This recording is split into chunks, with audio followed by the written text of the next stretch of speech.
mais celui qui a plongé les regards dans la loi parfaite, la loi de la liberté, et qui y demeure, non pas en écoutant pour oublier, mais en mettant en pratique, en faisant œuvre, celui-là sera heureux dans sa pratique même.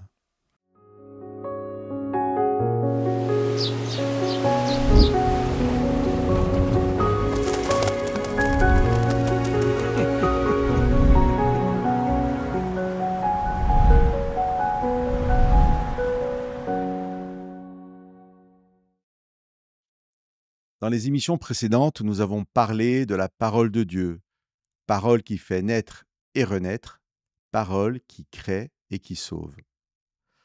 Dans les versets 22 à 24 que nous n'avons pas vus ensemble, Jacques nous invite à ne pas simplement entendre cette parole, mais à la mettre en pratique pour qu'elle devienne parole agissante dans nos vies. Et donc, au verset 25 que nous venons de lire, Jacques passe de la parole de Dieu à la loi de Dieu. Écouter la parole de Dieu, c'est obéir à sa loi. Jacques nous invite à comprendre la parole de vérité comme une loi de liberté. Qui d'entre nous n'aspire pas à la liberté ?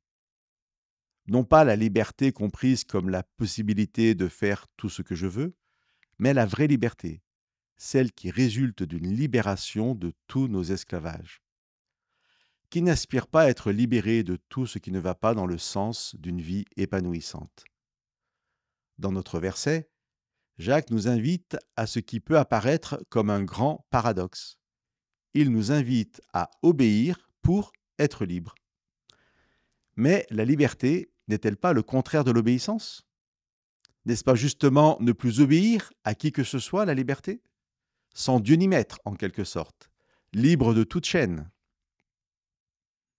Jacques rappelle aujourd'hui une vérité essentielle à celui qui veut être heureux. Il ne peut l'être sans être vraiment libre.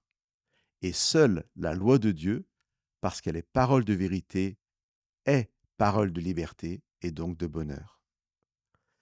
Jésus a dit à ses disciples dans l'évangile de Jean au chapitre 8, « Vous connaîtrez la vérité, et la vérité vous rendra libre. » Chers amis, laissons Dieu agir dans nos vies.